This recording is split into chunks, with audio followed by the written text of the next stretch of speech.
I used to think Red Bull was just caffeine wrapped in attitude, a sugary shortcut for tired people who wanted to feel fast without doing the work. And that shallow view collapsed the moment I looked closely at what they actually built. Because Red Bull is not an energy drink company that learned marketing. It is a media and culture company that happens to sell a drink to fund its worldview. The can is not the product. The product is permission. Permission to push, to jump, to fall, to look foolish, and to keep going anyway. Red Bull didn't ask consumers what they wanted. It showed them who they could become if they stopped waiting to be approved. Dietrich Mateschitz didn't invent caffeine or sugar. He noticed something far more valuable: energy is emotional before it is chemical. People don't buy Red Bull because they're tired. They buy it because they want to feel capable of doing something slightly unreasonable. That insight changes everything. Instead of competing with soda companies on taste or price, Red Bull stepped sideways into identity. It didn't sell refreshment. It sold readiness. Readiness for risk, for performance. For moments where hesitation feels more dangerous than action. The early days matter here. Red Bull didn't launch with mass appeal. It tasted strange. It was expensive. It was polarizing. Most companies would have softened the formula or widened the messaging. Red Bull did the opposite. It leaned into weird. It chose nightclubs, extreme sports, underground scenes, places where people already lived, slightly outside the norm. This wasn't marketing reach. It was cultural seeding. Red Bull understood that influence flows outward from the edges, not inward from the center. You don't convince everyone. You convince the right few, then get out of their way. What followed was not advertising in the traditional sense. It was patronage. Red Bull didn't sponsor athletes to borrow their fame. It funded lifestyles that mainstream brands were too afraid to touch. Cliff diving, air racing, freestyle motocross. Not sanitized competitions, but raw, dangerous pursuits where failure is visible and consequences are real. Red Bull didn't tell these people what to say. It gave them resources and trusted the story would write itself. That trust is rare, and it's why the content feels alive instead of scripted. Here is the uncomfortable truth: Red Bull doesn't interrupt culture, it produces it. Red Bull Media House is not a side project, it is the engine. Films, documentaries, live events, social content, all built with cinematic seriousness, not brand-level laziness. Most brands ask, how do we insert ourselves into attention? Red Bull asked, how do we become the thing people willingly watch? That shift turned marketing from a cost center into an asset.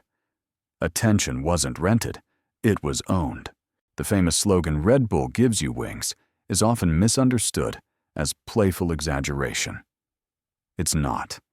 It's a metaphorical contract. Red Bull never promises success. It promises lift, momentum, a push beyond your current limits. That promise is consistently reinforced through action, not repetition. Every event they back, every athlete they support, every story they tell points to the same belief: humans are capable of more when they commit fully, even if the outcome is uncertain.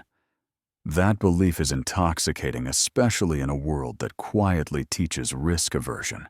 From a business perspective, this strategy looks insane. Red Bull spends enormous sums on things that don't directly sell cans. But that's the point. When marketing becomes culture, sales become a side effect. People don't buy Red Bull because they saw an ad. They buy it because Red Bull shows up in moments of intensity, ambition, and personal challenge. The brand earns relevance instead of demanding it. That relevance is durable because it's tied to behavior, not trends. I've seen countless founders try to copy Red Bull by sponsoring events or hiring creators, and they fail because they miss the core discipline. Red Bull does not chase relevance.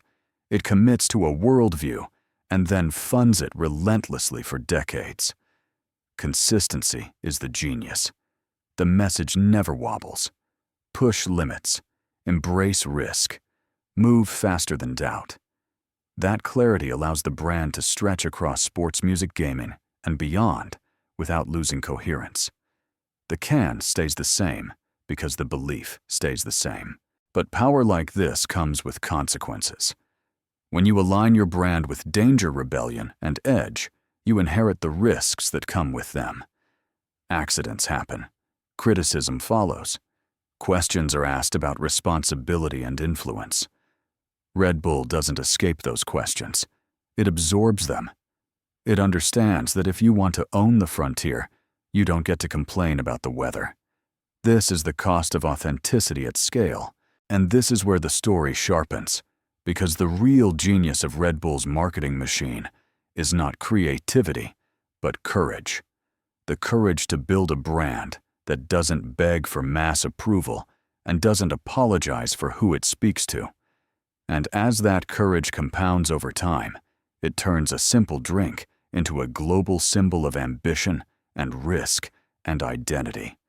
And the sentence continues into the next phase, where influence becomes accountability, and the price of shaping culture reveals itself as the journey moves forward without pause into what comes next, where influence stops being a clever advantage and starts becoming a weight you have to carry every single day.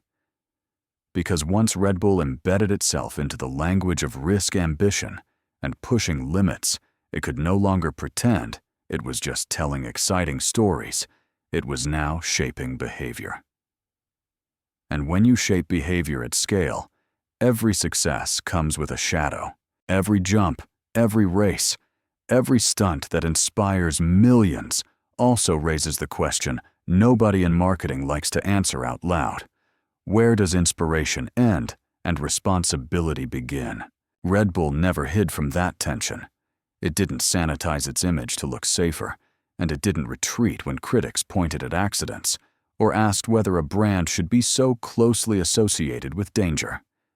Instead, it doubled down on a harder path: professionalism. The athletes Red Bull backs are not reckless amateurs. They are obsessive professionals operating at the edge of human capability, with preparation training and respect for consequence. This distinction is subtle but crucial. Red Bull doesn't glorify stupidity. It glorifies commitment. That line is thin, but the company guards it with more discipline than most people realize. Behind the scenes, the machine became more structured as the stakes grew. Risk management, safety protocols, athlete support systems, and long-term career planning all expanded. This is the unsexy side of cultural power. When you fund the frontier, you must also fund the safety net. Red Bull learned that inspiration without infrastructure is exploitation, and exploitation eventually destroys trust. The brand survived because it understood that edge does not mean chaos. It means controlled intensity. What makes Red Bull different from brands that burn out chasing relevance is that it never confused attention with loyalty. Viral moments are cheap. Belonging is expensive. Red Bull invested in communities, not campaigns. Pilots, climbers, riders, creators, people who didn't just appear in ads but lived the brand daily. When those communities trust you, criticism doesn't erase you. It challenges you. And if you respond with consistency, that trust deepens instead of collapses. From the outside, it looks like Red Bull can do anything and get away with it. That's not true. What Red Bull can do is accept consequence without flinching. That posture changes how the world reacts. Brands that panic when challenged look guilty even when they're not. Brands that stand calmly in their values force the conversation to become more nuanced. Red Bull chose long-term coherence over short-term comfort, and that choice compounds quietly. There is also a lesson here for builders that has nothing to do with energy drinks or extreme sports. Red Bull proves that the strongest marketing systems are not built by asking, "What can we say?" but by asking, What are we willing to stand behind, even when it costs us? Once you answer that, honestly, marketing becomes alignment, not persuasion. People don't follow brands because they are loud. They follow them because they are consistent under pressure. Today, Red Bull could stop advertising entirely and still exist as a cultural reference point. That is the mark of a true marketing machine. When your audience carries the story for you, your job shifts from amplification to stewardship. You are no longer inventing meaning. You are protecting it from dilution. That is harder than creation because it requires saying no more often than yes, even when growth opportunities look tempting. So when people ask why Red Bull succeeded, where countless other lifestyle brands failed, the answer is not creativity or budget or timing. It is conviction sustained over decades. Red Bull didn't try to be everything to everyone.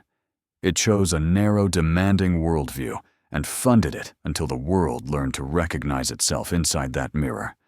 That kind of patience looks slow at first. Then it looks unstoppable. And if this story of Red Bull's marketing genius made you rethink what real branding power looks like, stay with this channel. Subscribe, because this is where we talk about the engines behind influence, not the surface tricks.